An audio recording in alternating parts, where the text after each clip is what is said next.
Hello and welcome to Hitting Home with Mike and Arif. And I thought today, Arif, we might talk about real estate and technology. Actually, talking about the conducting of business and how it's changed, not just for real estate, but for your industry and for many industries, and how technology plays a role in that. And certainly within the past couple of years, that's been fast tracked because of the virus. Yeah, Mike, and I think it's a great conversation to have. And I think it's also important that we make the distinction between this is not a conversation around how has migration impacted the real estate market because people can work from home. I think we've covered that and had that discussion more than once, and I'm sure it will come up again. This is actually how embracing technology and technological advancements have come to play, perhaps catalyzed by the virus. Absolutely. Yeah, Mike, it's a great conversation to have.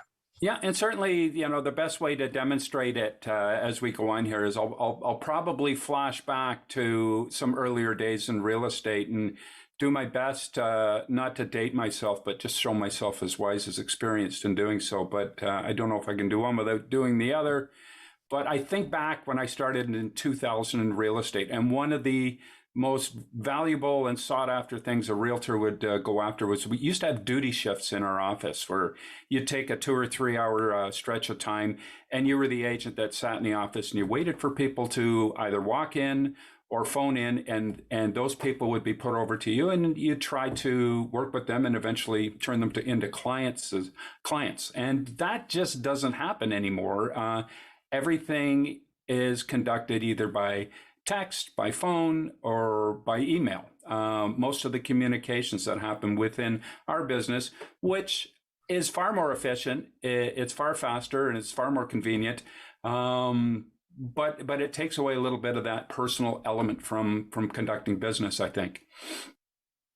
Yeah, I think it's interesting because I would hazard a guess that some of the wonderful things that people looked forward to, for example, when doing an open house or going to an open house, would be to see what creative concept did the realtor who is the showing agent, because it's not always the listing agent that does the showing of an open house, but did they have muffins that were sitting in the oven? Was there a waft of an apple pie, sitting on a counter? What kind of thing that would they do different to make it feel like when you walk through the open house that it was gonna, I could imagine myself here and it seems like home. Some of that has gone away because of protocols required in order to be doing an open house today. But I do see some things coming back. That's my point. Not more of the human touch coming back to things. It's like the pendulum swung.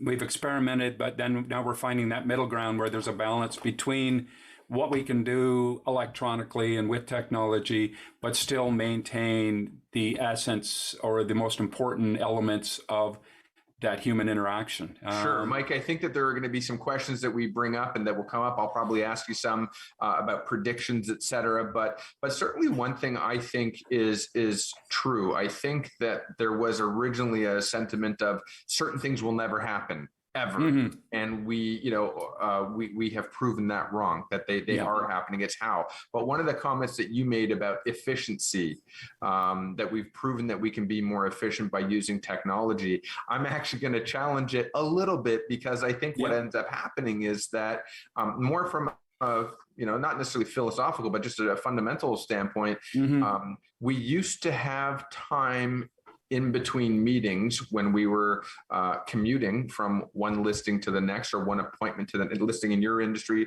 appointment in mine. If you're in the car, that you had some time to collect your thoughts, you had time to go over how that went, or you had time to prep yourself for the next meeting, et cetera. Yeah. And certainly if there's one thing that sort of all of these electronic and video platforms have taught us, is that we're cramming more into the day, but we have less time to prep. Yeah. So instead of leaving those gaps in, and when we said technology would give us more time, we imagine doing the same amount of business and the same amount of tasks over the course of a day. But perhaps having a little downtime in between, or just, time to catch your breath. Sure. But instead, there's more and more tasks that we're doing. And Mike, I'll certainly offer you this. The realtors, professional realtors and their associations, respective associations in Ontario, certainly across Canada, maybe across the world, has been far faster, far quicker to embrace technology than many of the other sectors. The broker financial planning sector, certainly I would say, has been slower on the uptake, probably because we are somehow tied to, anchored by, if you will, the larger financial institutions that even in 2020 are using database systems and practices that were probably formulated and conceived in the 70s and 80s. And surprisingly, these mega multi-billion dollar, if not trillion dollar organizations or institutions have been much slower to adapt to embracing technology. So, but it's moving in that direction. Yeah, but here's something more philosophically. We used to conduct business far more face to face. Certainly our parents, our grandparents' generation, everything was face to face. Our social interactions were face to face. In fact, our grandparents and great grandparents, they all went to church on Sunday. I mean, sure, there's a religious element to that. But that was their Facebook back in the day. That's how you found out what your neighbors and the people you knew, your sphere, what they were doing, what was going on in their world. Everybody got together on Sunday once a week, and they learned what was going on. Now we do that electronically through, Facebook and Twitter. Rather than pick up the phone or go and knock on somebody's door to interact with them, we send them a text message. So it's gone from real time to remotely, and it's not in real time anymore. I leave you a message, you read it when you have time or choose to read it, as opposed to someone showing up in your face. So a lot of those things have probably changed the way we are socially with one another. Absolutely. Well, and technology is a wonderful tool. And I think the long held debate that has been going on for a number of years and probably will continue to go on for a number of more years will be, how do you properly and effectively balance that embracing of technology with the human touch, the embracing of technology with what people genuinely crave is ensuring that we make a connection. You choose your butcher, you choose your mechanic, you choose your florist, you choose your childcare provider, you choose pretty much everybody that you interact with on an assumption that there's a base level of skill set. Now, maybe if it's critical and life-saving in nature, you're maybe spending more time assessing and interviewing for that skill set or that reputation. However, otherwise, there's almost an assumption that if you're licensed or if you have a shingle over your door, so to speak, that you're qualified to do the job. From there on in, it's, do I trust the person that I'm working with? Do I get along with? Do they understand me? Do they interpret me well? Do they take advantage of me or do they not, et cetera? And these are all, I think, things that are relevant. It's based around the trust factor. It's based around, who do I want to exchange with? So when we take many of the face-to-face opportunities out of the equation, the question around who will be most successful and who will have a healthy business that thrives and continues to grow, or a healthy transaction, will be based on the person, I think, who finds that balance on how they're able to communicate themselves over a digital platform that may be really a one-way street of, hi, this is me and I'm telling you about myself. And so I'm interested to figure out and to learn, how will networking evolve, or how will we ensure that opportunity to build those trusting relationships continues? Yeah, and there's risk of losing some of that nuance there with that, but there's also opportunity there, and I think in many regards technology is still in its infancy, and I think we're not utilizing it in the best possible ways. For example, I think about. I mean, for me, I love the idea that I can send an email. I want some new information to go out to, 200 or 300 of my past clients. At the push of a button, I can send that to all of them. Imagine if I had to individually contact each one of them. That's efficiency. There's not as much of a personal element to it, but it's made up for by that efficiency. And if I want to do a podcast, so we're recording this show, it'll eventually go on to social media and that, so it'll live a life indefinitely where people can watch it on their own time when they're ready to see it. Whereas TV used to be completely live at one time. If you didn't watch the show, you missed it and it was gone. So, the ability to archive things for people to access on their own time, I think is good. But another thing I'm thinking about is the seminar. I mean, prior to the pandemic, I used to go to a lot of seminars, and of course they stopped, and I missed them. But then I started to think about the product that was created to replace the seminar. It was already there, but it's utilized exclusively now, and that is online seminars. And I never watch them in real time because I think, why do I have to tune in to hear this person talk to me for an hour?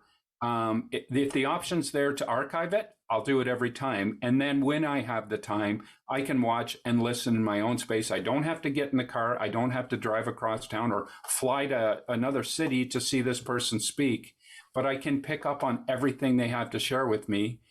It's not the same experience. I think, Mike, what you're getting into though is really relevant in terms of a know your client and know your audience, right? So yeah. in terms of somebody who's doing a transaction with a realtor or a lawyer or a broker, et cetera, maybe not so relevant, but certainly in terms of professional development and networking. And I think it's something that anybody who's employed in some fashion or another has sat through a training exercise or a team building exercise, et cetera. And really what it comes down to is that technology is a tool. For example, you could have a carpenter who uses a handheld screwdriver and another carpenter who's going to use a screw gun.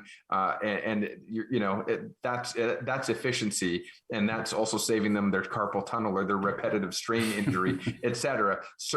However, knowing when to use the tool and knowing how to use the tool, I have a carpenter who will tell me that there are absolutely times that you want to put the gun down and you want to pick up the hand tool. So it really is about knowing how to use the tool, knowing when to use the tool. And I think if we can do something that's really going to be worthwhile in this show is really show our audience who may be involved in a home buying or home selling transaction, or maybe a mortgage refinance or something along the lines related transaction, how technology can be a tool, should be a tool. And those who embrace it and become masters at knowing how to use the tool will do so effectively without compromising the art form that should not be a lost art form of knowing how to still interact and communicate with people and meet them at their needs. We do have to go to a break. I think there's lots to discuss here, but let's keep doing it. When we come back from the break on Rogers TV,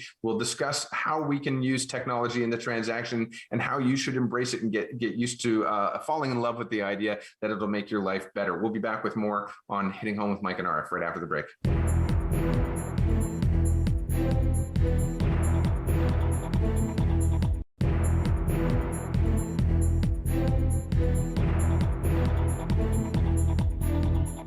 Welcome back to Hitting Home with Mike and Arif. And this week we're discussing technology and technology as a tool and knowing how and when to use it. And well, plain and simple, if anybody's been paying attention in the last 2 years with COVID, we recognize that there has been more of an embracing of technology. The question is, when's the right time to use it? Should we get used to it? Is it here to stay? And how best to use it? Mike, our industries are obviously within the similar field, the similar wheelhouse around real estate and transactions related to real estate. But I would suggest to you, as I mentioned in the last segment, that our specific professions within the industry certainly embraced the idea of technology at very different speeds. The financial industry was much slower. And there may be some reasons, there may be some justifications around that. Fraud is a big deal. Fraud is on the minds of, or should be on the minds of legislators, should be on the minds of regulators, should be on the minds of protecting consumer rights and protecting against things like mortgage fraud or impersonation, et cetera. And it's been around long before technology, certainly in the creative accounting field, if you will, with those who falsely interact in transactions. So the question, though, became, and certainly at the forefront of our industry, why the financial industry and brokers and banks were slow to embraced technology was around the idea of ensuring that we never compromised getting to know your client. And Yes. and certainly if you give people an inch, they take a mile in terms of embracing our duty and responsibility for consumer protection. So that's why there was some hesitation. I want to bring that up. I certainly think that that we're well on our way to utilizing technology now. Yeah. For a good example is the use of electronic signatures for signing off on documents. And, both as a realtor, both as a mortgage broker, there's a lot of documents. There's a lot of signing off that is required. Our industry embraced that technology a little bit earlier than the mortgage industry and the banking industry has. And there was some trepidation there, and understandably so, for the reasons you pointed out. And but we've, in baby steps and increments, we're now more and more able to conduct a greater degree and maybe the complete transaction electronically and remotely. Yeah. So let's understand something. I think it's fair to say fear was at the root of much of that hesitation. Fear of a few things. Well, one, this is how we've always done it is actually, for some businesses and industries, a guiding principle. Yeah, I don't personally agree with it, but I would suggest to you that the banks are the biggest culprits of this is how we've done it mentality. Now, in fairness to them, I highly doubt that there's a bank executive watching this show who's upset with me and shaking his fist at the screen. However, the reality is this is how we've done it. It is slow to move and turn a large organization. Plus, imagine the amount of calculations and the amount of scanning in and digitizing and sort of modernization of their age-old infrastructure. I mean, that is not a simple undertaking whatsoever. However, I think in terms of how does this apply to our viewers, how does this apply to somebody getting involved in a transaction or looking at getting themselves involved in a transaction, I think what I'd like to do, Mike, is make a distinction that we're not, certainly not in this segment, having a conversation around do I anticipate dealing with a robo broker or a robo realtor from now forward, or what if I want to keep working with a human? I still think that we're definitely talking about face-to-face and human-to-human interactions utilizing technology as a matter of convenience and assistive tool for accuracy, if you will. People want that guidance. People want that assurance. There are things that technology can do to enhance the ability of a realtor or a mortgage broker and create efficiency, but a computer, no algorithm, there's no, Siri or Alexa equivalent that's going to go in and negotiate on your behalf, who is going to provide care to their client, who is going to have insight and intuition when showing homes, knowing what could happen in that neighborhood, what direction that neighborhood is headed, when I take a client in to see a home, I'm not just trying to match them up with the check marks on what they want in that home. I'm trying to let them see that this home is going to be a good investment, because at some point they may want to sell, and I want them to buy a home that doesn't just meet those check marks, but that is also going to be a good investment for them at the other end. And that's worth tens of thousands of dollars to them, and you don't get that reassurance from algorithms in a computer, unfortunately. Well, Mike, I think one of the greatest examples of intelligent use of technology has been certainly for people who might be purchasing from a distance, the ability to go in and do either a virtual tour or look at realtor.ca, for example, to see what the photos look like. Now, listen, for sure, any fantastic any photographer with half a talent at editing can make the dingiest of rooms look presentable and beautiful. However, certainly importantly, it allows you and your potential client to shortlist and maybe work around work schedules and seek and explore from the comfort of their home when convenient, whatever those hours may be, and then shortlist with you and say, I've decided I'd like to actually go in person and look at houses 1, 2, and 3. And when the pandemic came in and we were no longer able to physically show homes to clients for a while, had that occurred at the beginning of my career, in the early 2000s, the industry would have been all but shut down. I mean, at that point, we were, dealing with flip phones, taking very, very low resolution photography. And it's what we did with that photography. It went into an ad in the newspaper, which is, a tiny little ad. You had no real sense of what that house was about other than the numbers and the address. Today, I can go in, and I do go in and take high resolution 4K video. I can do walkthroughs of that home, room by room, talking people through as if they're actually there. You can do like 3D renderings of the home that you can place yourself in the middle of, and you control, and you go from one floor to the other. And then endless amounts of high resolution photography that's there. All those things are a great tool, a great aid for that purchaser. There's so much they can learn before they ever step into that home, or in order to make the decision on whether or not they want to even go in and see that home. Mike, I am no less.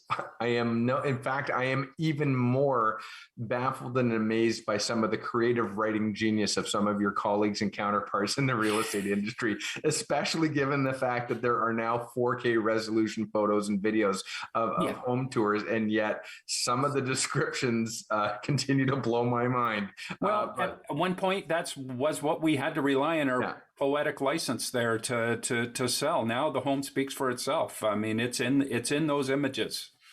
It is in the images, but Mike, interestingly, don't sell yourself short. The home itself may speak to itself to a certain degree, but it is still the person, the real estate professional's ability to do what those images cannot do, which is like the emotional connection, the psychological connection, understanding the client journey, knowing the client's needs, not just selling them what's in the price point, but making sure not only do they get what they want, but they get what they need, and having some of those tough conversations. So I strongly encourage anybody who is wondering, what does the future of the real estate transaction, including financial transaction, hold?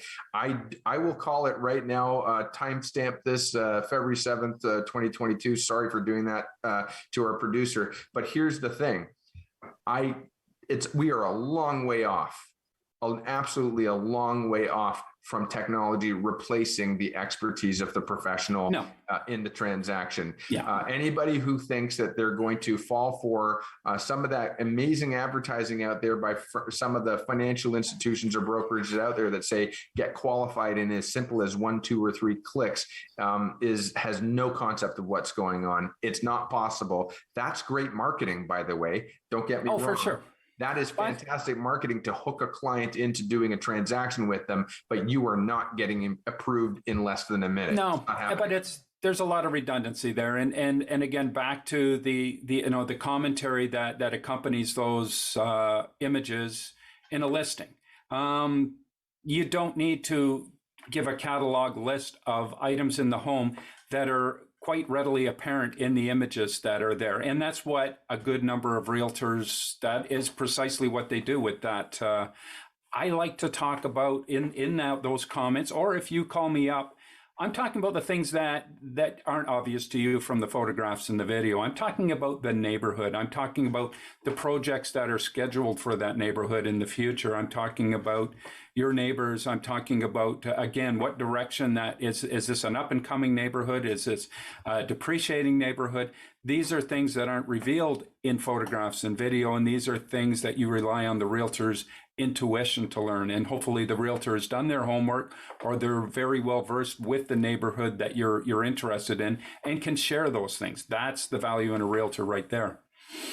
Yeah, absolutely. So that similarly, I'll draw a comparison that many of the people who are in the financial industry who are embracing technology, what they're referring to as AI, and to be honest with you, 99% of people don't understand what AI really is. Hmm. Like we think we know what it is, but what is it Yeah. really doing? How intuitive is it? Listen, exceptional marketing and exceptional use of keywords and understanding what people are searching for as more and more people are spending time on their mobile device or at home in front of the internet doing their research, which is exactly what they're supposed to do now. You don't need to call up a realtor and ask them 5,000 questions when some of that information or much of that information is readily available. Once the consumer educates themselves in general, they can then get down to the finer details through engagement with making sure that you are the time that you are with your realtor or your financial professional, you're spending on the things that Hmm. you couldn't have done on your own, and you really needed that face-to-face or that in-person style of communication. Yeah. However, that being said, I'll say this one more time: a lot of this technology is geared towards marketing, and the Yeah. marketing and the one with the best marketing campaign and quite potentially the larger marketing budget is going to be the one who is dominating lead generation hooks, Yeah. if you will, to get people to start the Yeah. conversation. At the end of the day, though, let me caution you: the greatest marketing campaign in the world will never replace, when you finally do connect with that professional, can they actually close the transaction? Can they Well, actually stand behind the that's when marketing? negotiating skill, which is, I guess, a component of sales, comes into play. So, Mike, we And do have to go to break. Let's yeah, hold we'll that bring that thought. back on that topic. I'd like to Yeah, talk when we about come that. back, let's exactly do that. So we'll come back. We'll touch a little bit about marketing, but then let's actually go into using technology and or not using technology during the actual negotiation. Stay with us. We'll be right back after this break.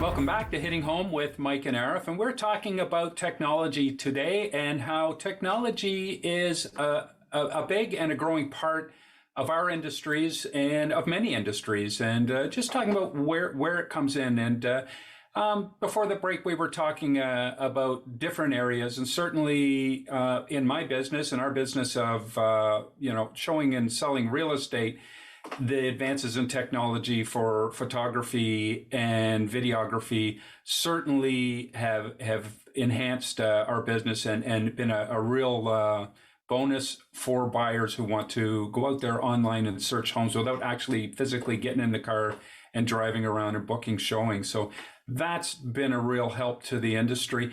But there are certain elements of the industry that I don't see that certainly require that personal touch, that require the realtor who has the knowledge, the experience, and care. You don't get care from an algorithm in a computer. And if you're a first-time buyer, or maybe it's been a while since you've purchased a home, there's a lot of anxiety. There's a lot of reassurances that a realtor can provide that or you're not going to get from your computer. And just intuition too. I mean, you need to read your client. What are their needs? What are their wants? You want to be able to, read them as you go, as you're working through that experience with your client.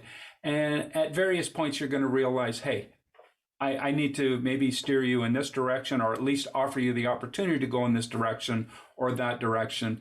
These are all things where, that face-to-face interaction with your client are vital and will continue to be vital, I believe. Yeah. So, Mike, I'm smiling because I had a number of images that go through my head as you were talking. One of the images that I recall is more of an image of somebody who drives their pickup truck into the lake and says, "Well, that's where the GPS told me to go." Yeah. You still have to be a conscientious and conscious part of the equation yourself. Yeah. Technology is designed to be an assistive device, a tool, perhaps taking manual processes and automating them, saving time, but not wasting time, saving time, but not cutting corners per se. And so Data certainly, management. beg your pardon?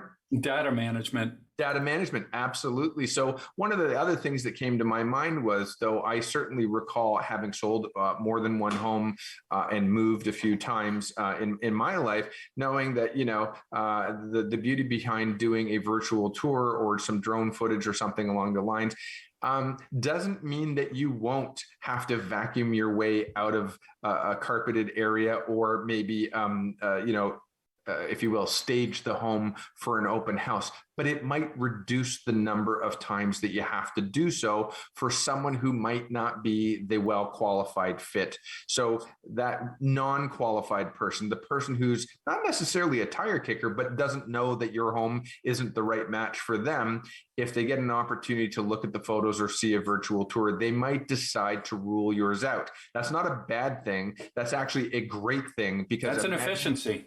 Imagine having to stage your home for 20 different visits or every single day of the week and vacuum yourself out of that living room and put the plastic back on the furniture, so to speak. Yeah. Or you could use technology and then therefore you would have a Roomba. Yeah, well, there you go. There you go. Absolutely. But I mean, the point I hope that's being delivered is it's not to replace, it's to assist, and it's to be. It is to assist. And I show far fewer homes to a client before we get to that sale today than I did 20 years ago. And it's precisely because people have so much more information before they ever book the appointment to see the home. So they can, and that's good. There's no sense taking someone through 20 homes to sell them one when you can take them through 4 or 3 to sell them one, because they've had good information up front. That saves everybody time. I will throw another opportunity for discussing use of technology out there, and that is in the scenario of doing an inspection or an appraisal. Again, someone who brings in technology to scan the home for air leaks or heat loss, using the sort of that interesting display that has purple and red and yellow and all that kind of stuff that shows you where you're losing heat. That's not laziness. That's allowing you to not have someone to have to necessarily drill a hole or dig out a piece of your drywall, and then you have to patch it just to tell you that it was fine on the other side. Or it allows an appraiser or an inspector to not necessarily have to climb on the roof right away, saving you from potentially them falling off the roof and suing you. It happens. I'm not using extreme scenarios. It does happen. Attic inspections, et cetera. Utilizing technology can actually it's not only efficient but lead to better service. You're now taking that hopefully experienced home inspector, and you're giving him a third sense or a sixth sense. Sorry, you're giving him X-ray vision to see those things. You're giving that moisture meter. He can read things that he can't see with his own eyes. A plumber can do a well and septic. Sorry, not a plumber. Depends. The right technician can do a well and septic or a plumbing inspection before if they're snaking your line or something like that, to look at where the tree root is. So technology again is designed to help the professionals and you get accurate and better information to do their job in a timely manner. Yeah, and as we started to go into just before the break, we got cut off, and that was talking about the aspect of negotiation. Now, there is no computer that can go in there. Hal from 2001: A Space Odyssey was not the best negotiator. Computer technology just doesn't have those nuances and the finesse to negotiate. That's an emotional thing. That requires intuition. It's tact. All of those things you get with your realtor or your mortgage broker, who then is going to bat for you to get you that mortgage, and negotiation comes into play there, as you know. And I think those skills are even more pertinent and in the virtual element of sale. Going back to the day where you sat around a table and you negotiated back and forth, that required skill. I think there's a heightened level of skill required when you're doing that remotely, because you need the acumen to get your point across. You need to sell your offer to that other side. And that takes a good amount of skill, an increased amount of skill to do remotely. And again, you're not going to get that from a computer. You're definitely not going to get that from a computer. And by the way, I did catch your movie reference. It's what are you doing, Dave? You know, while Hal is locking down the entire ship. But truthfully, Mike, when you look at the financial industry, when you look at the brokerage industry, I'm going to be very blunt. Essentially speaking, asterisks. Yeah. Every single broker or financial institution has access to either the exact same product and service or very similar product and service. There are hundreds of lenders out there. Not every broker deals with all of them. Not every, and I will call it as I see it. If you're looking at the major financial institutions, they're not likely to sell you their competitor's product, even if it is better for you. So that in itself, though, isn't the rocket science.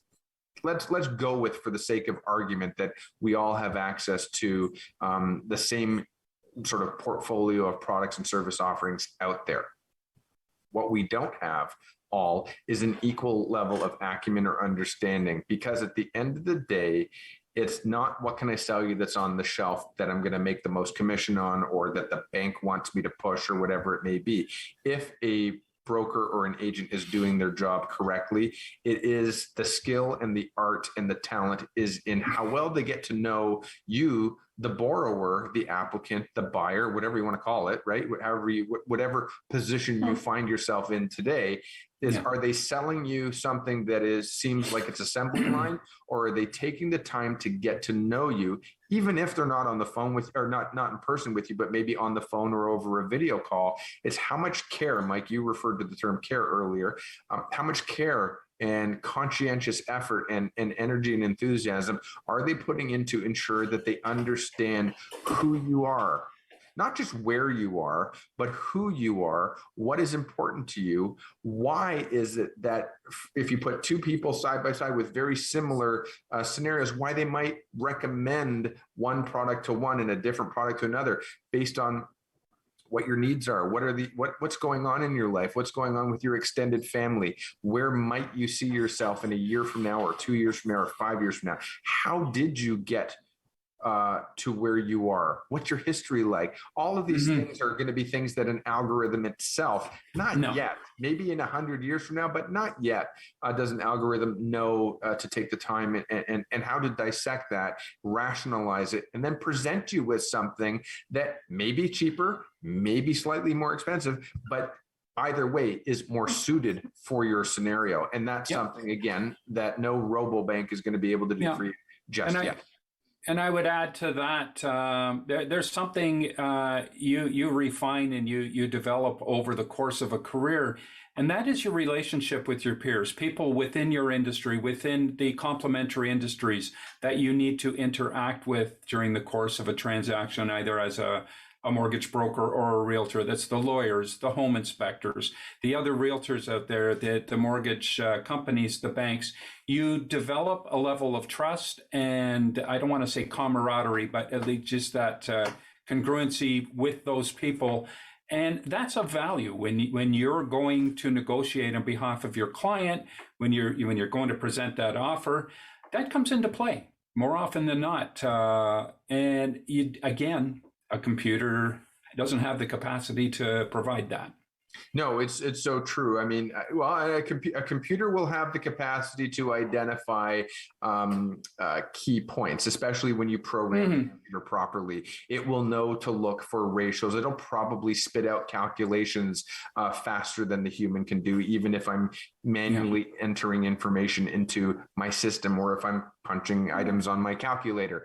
A computer may be able to do those calculations faster. The question is, will the computer be able to understand the why and sort of the intangible things that justify why things are the way they are, as opposed to this is how they are. It's the why. And why any lender, certainly in the financial institutions, as well as in the insurance, mortgage default insurance, like the CMHCs of the world, they often want to know the story why, more so than the what, because we are judging, oddly enough, when you're being underwritten or adjudicated, qualified for your mortgage or your financing. It's not just the what that matters. It is the story. that Yeah. matters, because a lot of judgments are made based on, if I have the opportunity to give money, if I only have $1 and I have to choose who I'm giving that dollar to, and the data and the cold hard numbers are the same, the difference between who gets the money and who doesn't get the money is going to be based on the story. Yeah. That is a reality, and there is still a highly a human component to this. Yep. And I can cite a perfect example of that played in our favor earlier, well, not this year, I guess 2021, last year, end of summer. And what you've just said is certainly more vital in our current environment, where there's multiple offers on homes. And we had put offers on 2 or 3 homes and lost out on. And on this third one, my speaking with the realtor and learning a little bit about the client selling, I knew that they needed some flexibility on a closing date. Because they weren't certain they were going to be able to close at any one time. It could be earlier, could be later. So they were a little bit intimidated by offers coming through. So I made sure that we, in addition to that offer, we provided a cover letter from which personalized the offer. Here's my client. Here's what they're about. Here's their family. Here's their hopes and dreams. Here's what they love about your house. But most importantly, there's flexibility. If you need a little longer, sure, you can take that time. If you want to close shorter, they can accommodate that too. And what I learned, we won out on that. There was actually another offer that was a little bit more. They still went with ours because of the flexibility we built in by providing a cover letter. Now, that's something a computer's not going to have the foresight to do. The computer can put out the raw data for an offer, but they can't add the human element. They can't add the intuition and just that negotiation. Let's call it Mike, that. we do have to go to break, and I think that's a great story. When we come back from the break, let's wrap this up with a bit of some sort of hypotheses or some opinions, if you will, on what the future of technology holds in the transaction. And certainly, I think what we've figured out over the last couple segments, it's that technology certainly has a place and will continue to have a place in the relationship and the transaction. But it's what the professionals choose to do with it, and what the homeowners, buyers, and sellers choose to do with that information. That's going to count. We got to go to break. Stick with us. I believe the saying used to be, don't touch that dial. We'll be right back after this break.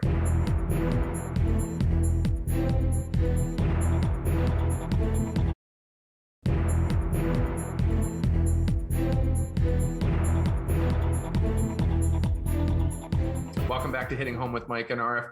Mike, technology is definitely here to stay, and that's my personal opinion. And if I was to summarize this, Mike, and some questions that I'd like to explore with you is if we're in agreement that technology can and should be and will be a useful tool in all transactions, if you think about it, how can we ensure that it essentially makes the transaction that much better, the experience for the users on all sides of the transactions? And some of the things, Mike, that were coming to mind as we were just on break were, well, we talked a little bit about personal relationship. We touched on organizational skills, or the ability to collect and have clean data, if you will. But some things that came up to me were, and I'm just going to look at my notes I wrote, the word accountability. How will technology allow us to ensure that there is a greater level of accountability, of accuracy, of time stamping, and the tracking of documentation?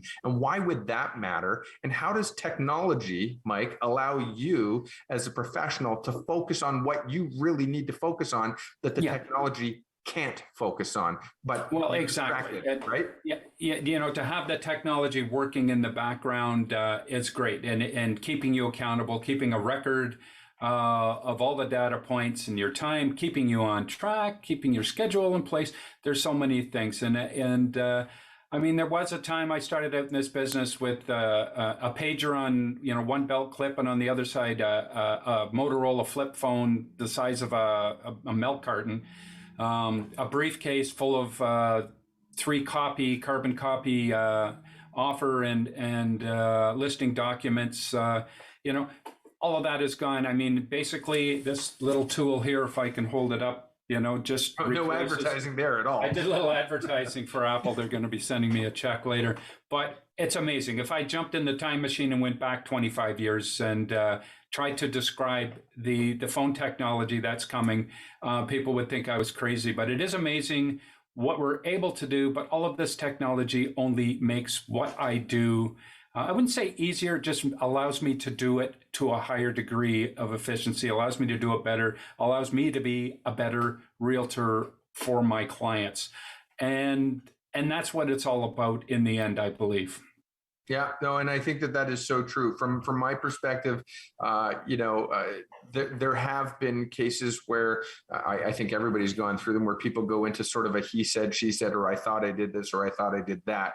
If there's one way that technology can help, it's with organization. It's with scanning tools, Yeah. optical character recognition, just organization and filing systems, transmitting documents safely and securely. Imagine this, right? We talked about earlier in the conversation around the concern around fraud. It used to be that you could, ask for documents and you weren't sure where those documents were coming from. Who was the appraiser? There was no standard. Where's the tax document coming from? Where's the payroll document coming from? Job letters, because a buddy sets you up with a job letter or something like that. So technology has allowed for us to hold ourselves more accountable, to hold each other more accountable. It's allowed for technology to ensure that fraud is less prevalent. I keep bringing that up. The reality is, my friends, it does come up. It is a factor, right? So it allows us to make sure that we have, if you will, a chain of custody of the information. That is, where are we getting the information from? It's being submitted electronically. That electronic signature is a stamp of, if you will, license or credibility that is saying, I swear, hereby swear that this information is true. So I think it is important because when people do skirt around the rules or look at how they can get creative with the rules, it does end up costing people considerably. You may not think it's costing you per se. It does, in terms of, we've all heard about it, automobile insurance rates and things like that.